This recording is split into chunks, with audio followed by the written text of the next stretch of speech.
Our church was not comprised of members or parishioners. We were a very close family. We ate together, we laughed together, we cried together, and we worshiped together. Now most of our church family is gone. Our building is probably beyond repair. And the few of us that are left behind lost tragically yesterday. As senseless as this tragedy was, our sweet Belle would not have been able to deal with losing so much family yesterday. Please don't forget Sutherland Springs. It hurts, the pain is there, the hurt is there. And like I said, there's no words for all these families, what they're going through. Why? Why did this happen in our small community?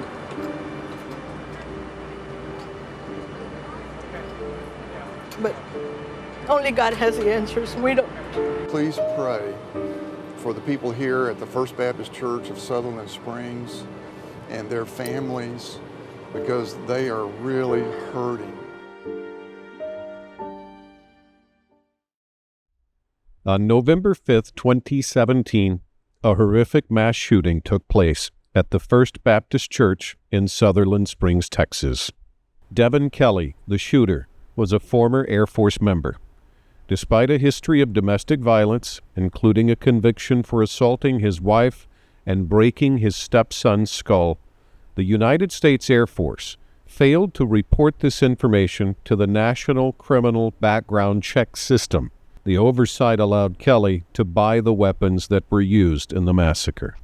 Kelly entered the Sunday morning church service armed with a Ruger AR-556 semi-automatic rifle. Dressed in black tactical gear and wearing a ballistic vest and mask, he opened fire on the congregation. The attack lasted approximately 11 minutes. 26 people died, including a pregnant woman whose unborn child was also lost. 22 others were injured. Kelly was later killed in a shootout after a car chase.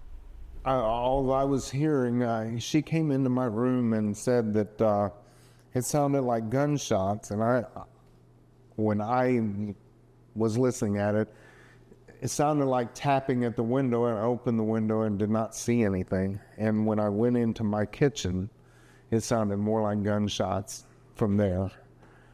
And I said, oh my God, somebody's shooting. I ran to my safe where I keep my gun.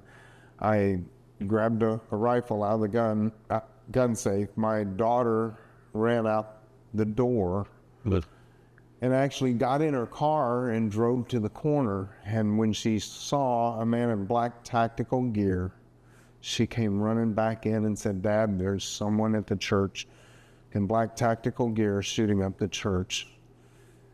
I didn't have any time because I kept hearing the shots one after another, very rapid shots, just pop, pop, pop. And I knew every one of those shots represented someone, that it was aimed at someone, that they weren't just random shots more than likely. I grabbed a handful of ammunition and started loading my magazine. I ran outside. I didn't even take time to put my shoes on. And I ran across the street looking for it. And when I came into the neighbor's yard, his Dodge pickup truck was sitting right there. And I noticed an SUV, a gray SUV, sitting across from the church, or in front of the church, across the street from my neighbor's house, with the driver's side door open in the middle of the street. And I didn't know it at the time, but the engine was running. And I'm trying to survey the situation, not knowing what's going on. And then I saw a man in a black tactical helmet with a dark shaded helmet on, and obviously looked to me like it was bulletproof vest.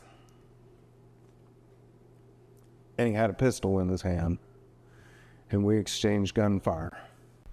The families of the victims filed lawsuits against the Air Force, arguing the military's negligence was directly responsible for their loved ones' deaths. The United States Department of Justice reached a $144.5 million settlement with the victims and their families in April of 2023.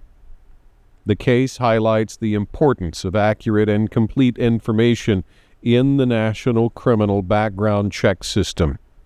It also underscores the need for rigorous accountability within government agencies when such failures occur. This tragic event reignited the national debate on gun control, with advocates calling for stricter background checks and restrictions on assault-style weapons. The church was demolished in August 2024, a decision that was met with mixed reaction from the community. A particularly contentious issue following the Sutherland Springs tragedy has been the fate of the church building itself. While the congregation rebuilt and moved into a new sanctuary about a year and a half after the shooting, the original church building remained. It became a memorial site, a place of reflection and remembrance of the victims. However, other members of the congregation felt the building was a constant, painful reminder of the tragedy. After a church vote in 2021 to demolish the building, a legal battle ensued with some families seeking to preserve the site.